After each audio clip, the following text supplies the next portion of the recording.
Please note, most responses are heard upon review and not in real time. Changes in the video's filter visually mark the replies that were the most significant. Those various audio responses have been enhanced, repeated, and sometimes slowed down. As always, we do not offer this video as irrefutable evidence of the paranormal, nor do we claim our annotations are 100% conclusive. All we're asking is that you please approach the data presented here with a curious mind, and that you wear damn headphones.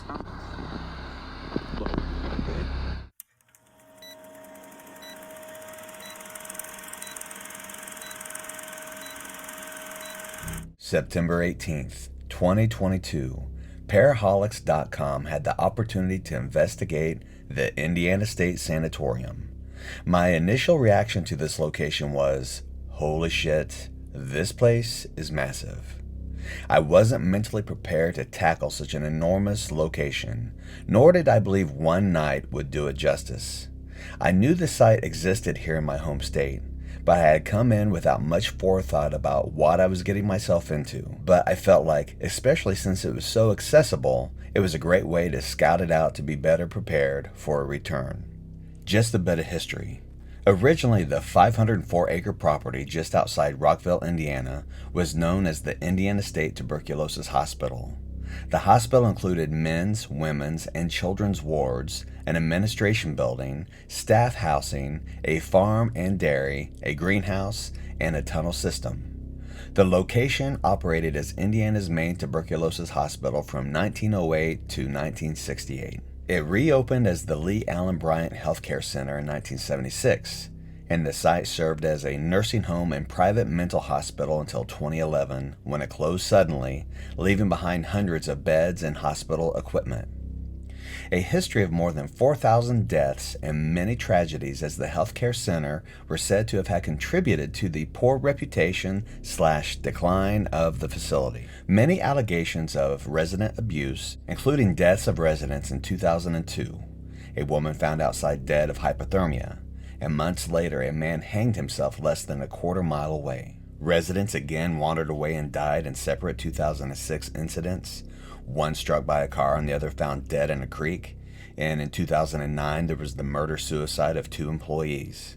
Today's Indiana State Sanatorium rests on over 200 acres and offers complete access to more than 120,000 square feet of the historic tuberculosis hospital, a nursing home, a mental hospital, and supporting buildings, including thousands of feet of steam tunnels. Fortunately, it is available for tours and obviously paranormal investigations. Hopefully you get to meet the property owner, Greg Larson, such a pleasant and welcoming guy who doesn't try to front load your expectations with ghostly hogwash. Given the history of this site and the various uses it underwent, made me wonder how the history could potentially impact the way the hauntings manifest themselves, or how personalities of the spirits from era to era and building to building might vary.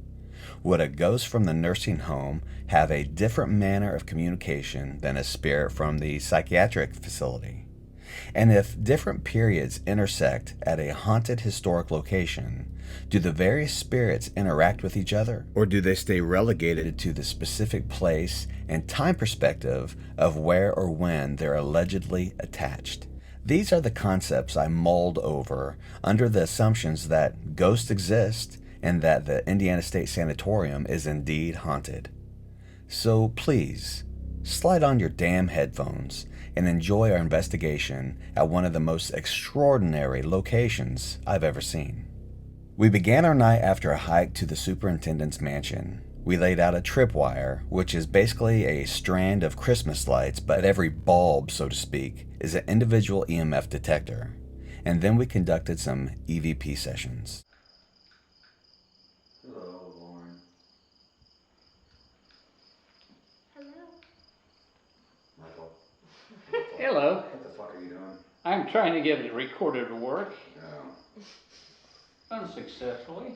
That's alright. Now it's working. Okay. Hello, self. Hello, that was me.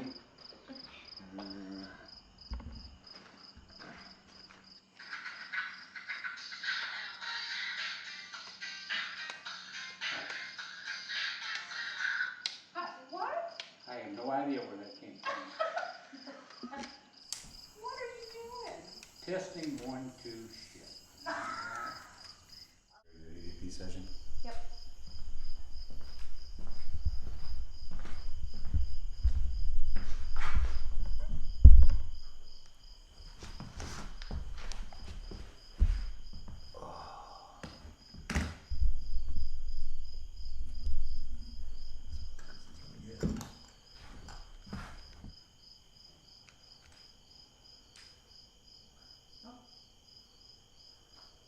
Hello? Set our recorder down. Recorder down. Hello? Did you guys hear that bang? Yeah. That wasn't your foot shifting? No. If you're able to see us, can you give us a sign? Perhaps a noise? Tap a wall? Scrape on something? Just anything so that we know that we're communicating with you? How many years did this place set quiet before people started coming in here and visiting again? Do you like having all the visitors? We need to speak with the superintendent. We've got a problem with one of the buildings over here. Are you the man we would report it to? Are you upstairs?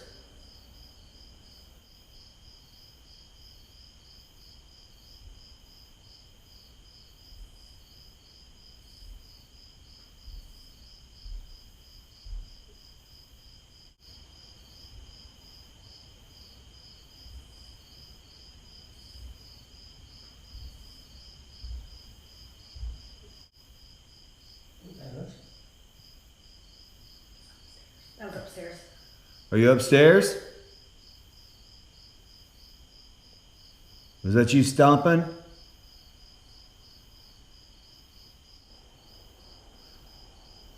That was really heavy and hard. I felt the vibration. Yes. I don't think anything from the road could have created that. No. Are we allowed to come up?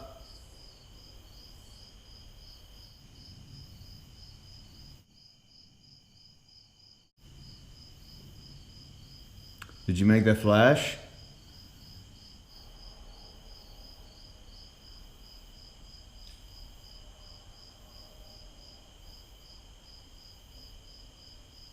Is that a yes? We're allowed to come up?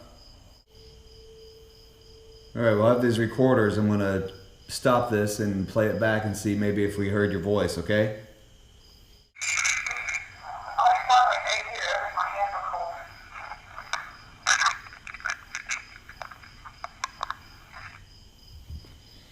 Anything? I don't think so. Nothing real definitive. That would be my surprise. Well, of course, we know for a fact that that was definitely something upstairs. Yes. Maybe upstairs is definitely. That was interesting. Mm-hmm. Should we go sit up there and do a quick session? Sure. You know, I would think that a creak or a crack or something could be the heat of the day settling and so on, but that was a downright thump. Oh, yeah. Well, and I was gonna say car doors, but I felt the vibration on the floor. It was like, yeah. But who's gonna open and slam, or, you know, it was just like. Right. boom, boom. Right.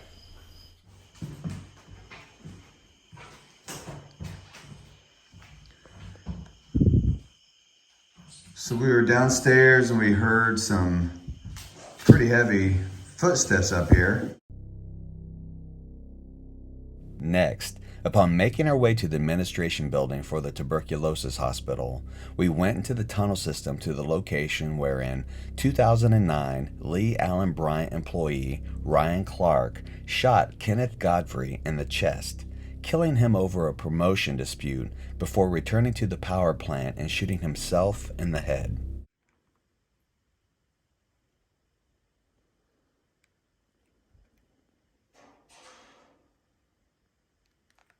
What was that? Hello?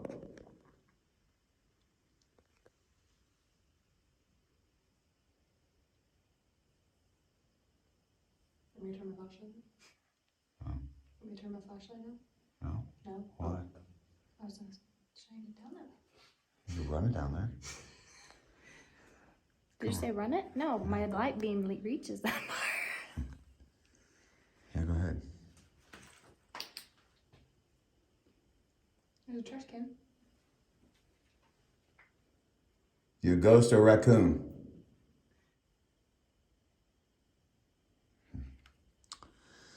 All right, so we're doing an EVP session here at the site where the one former employee was murdered in one of the tunnels. So, got the recorder running. Creates a weird echo, doesn't it? Hello? All right, is there anyone here that can talk to us? We were told that there was a murder that happened here.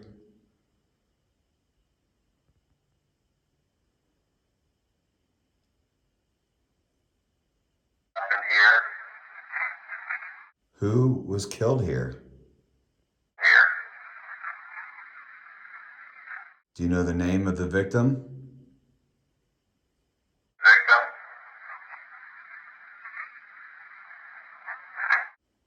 Are you the victim? That had to have been completely terrifying.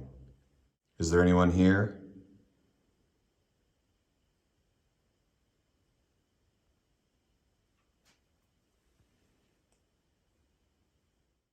Are you looking at my bag? Well, we're gonna be here all night, so if there's something you want to tell us, come find us, okay?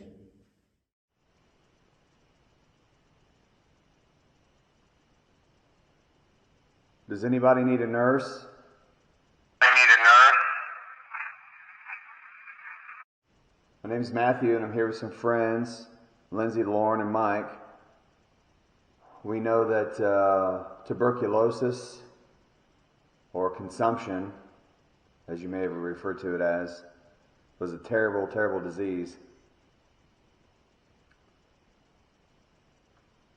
So if you fell victim to it, we're awfully sorry that that happened to you. Awfully sorry that that happened to you.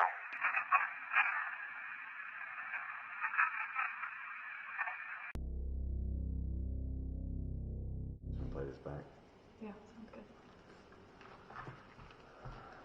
Being awfully quiet, Indiana State Sanatorium.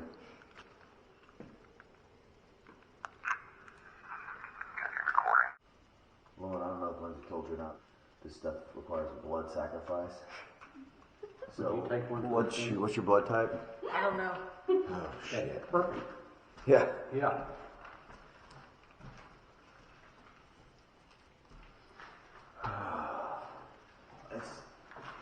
Let's do it. I'll have to be up here, that's for sure. Yes. We made our way to the nursing home where we conducted more EVP sessions. The nursing home had the heaviest feeling that night. It was very palpable. Some EVP responses gave a sense of loneliness, fear, and abandonment. Truly heartbreaking. In this building, I started to experience battery drains of my video equipment. This became a frustrating theme for the rest of the night. You need help in your room?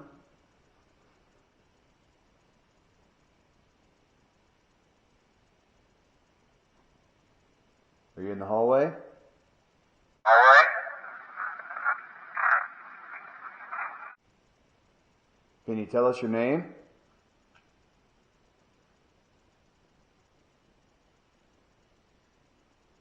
Are you right there in the hallway?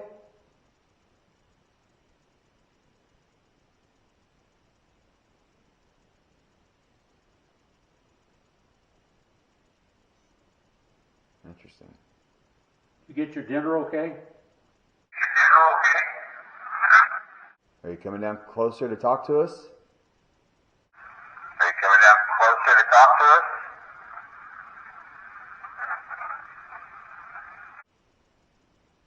Can you tell us what your name is? Can you tell us what your name is? Do you like visitors? Do you like visitors?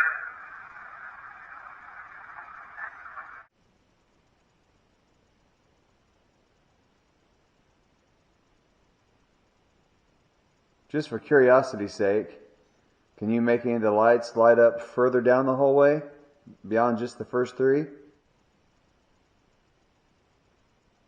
If that makes sense. Makes sense.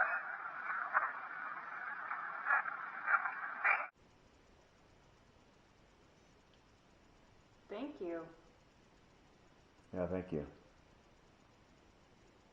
Does your family come to visit you? Family come to visit you.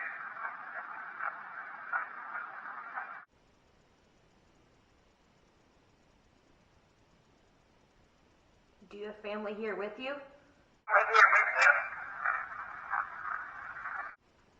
Do you have any children?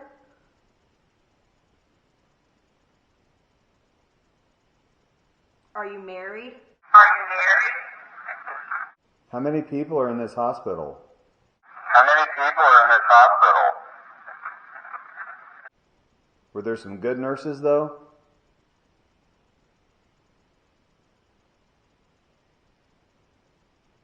Were there some bad nurses? Were there some bad nurses? If anybody else is in any of these other hallways, can you let us know you're here? Except for the hallway my back is facing. How long have you been here? How long have you been here?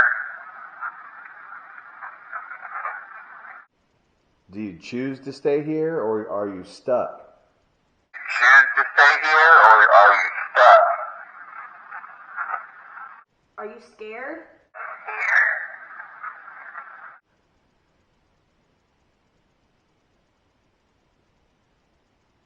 Are you happy? Are you happy? Are you confused? Can we help answer any questions you might have?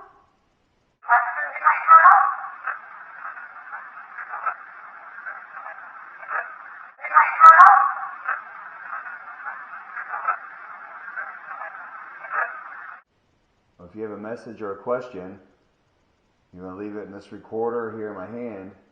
We'll play it back, and if we're able to understand what you say, we'll see what we can do to help you. We'll see what we can do to help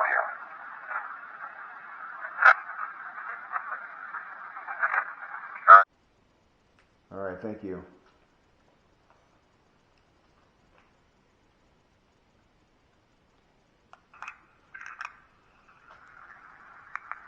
The responses of "let go of me" and "let me go now" make me wonder, when we engage in spirit communication, if our intentions might create a hold or barrier on the spirit during the interaction. The "do you think God can forget you" EVP is probably the most heart-wrenching I've ever documented. Mike volunteered to go down the hall with the recorder for the next session. I want to point out that even though many windows are open in these buildings, which can make for lots of sound contamination, compared to the Waverly Hills Sanatorium, this place is as quiet as a crypt. There were outside noises heard, but there were some very interesting scuffling and odd noises that emanated from inside this building. And given the piss-poor listening range of the DR60 recorder, we were confident in the credibility of Mike's recordings, regardless of any noises we made or that came from the outside. Now we're recording. Okay. And it said, I can't or I can. Hey, don't be frightened. I just wanted to walk down and talk to you. You don't have to worry about anything about me. Well, no wonder you're walking around cold down here. Listen, I've come down to try to get closer to you. I see there's a bed here in the hall I almost walked into. Could you tell me your name, please? I'm Mike. I'm Mike.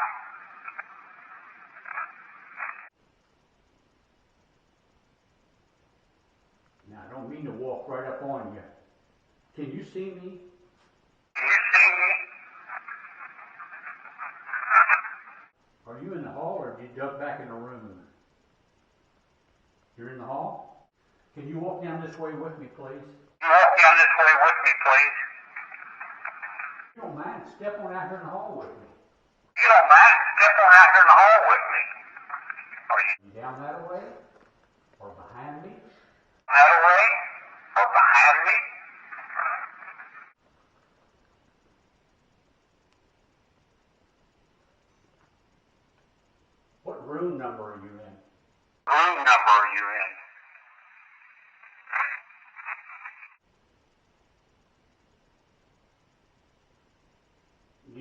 nurse or one of the helpers here?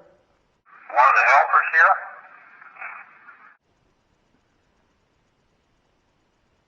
Were you, did they take pretty good care of you? Please come out and come close to me. You don't have to be afraid of anything. You put up a lot of stuff, and you don't have to worry anymore. You feel okay? You feel okay?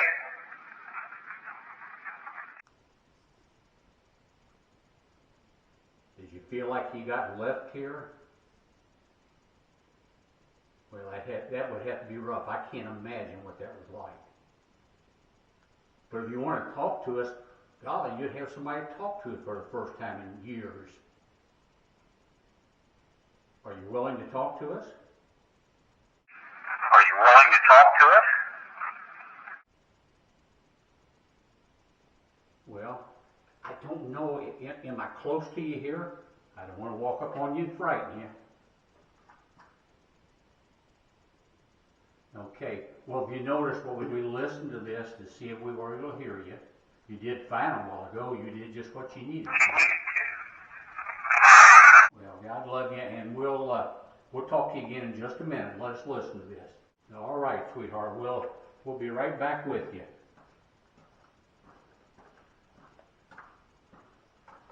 Beautiful, Mikey. There was Mikey, something can't over believe here. Mikey did that. Wait, it wasn't in here? We thought it was back I here. thought it's somewhere over in this area. Well, you can almost feel a little old lady. You guys heard that, right? Heard what? Well, Laura was standing right here and There's her some shuffling in that room. shuffling somewhere. I mean, it was loud. All right, let's play this back here.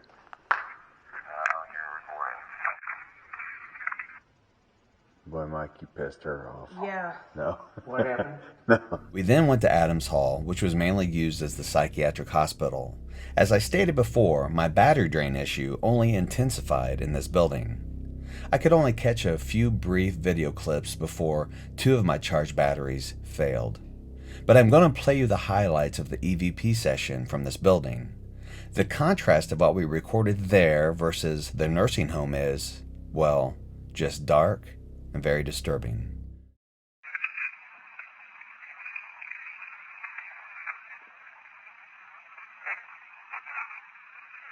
Hello? Can you come out of your room?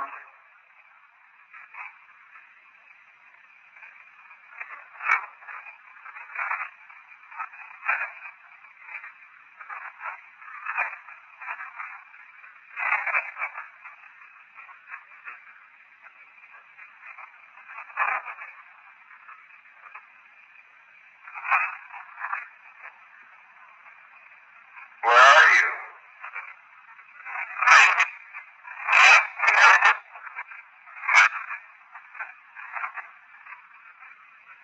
Why are you here?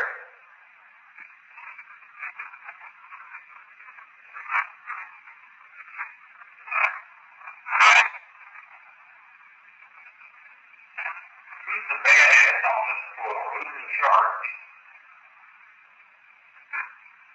Can you come talk to us?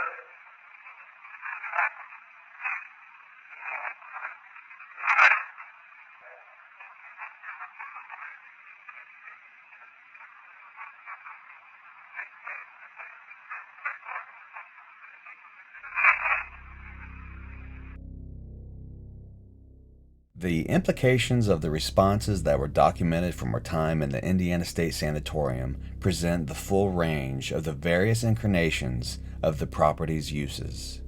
I do believe it's haunted, and this site will provide paranormal researchers with an invaluable location to investigate for years to come.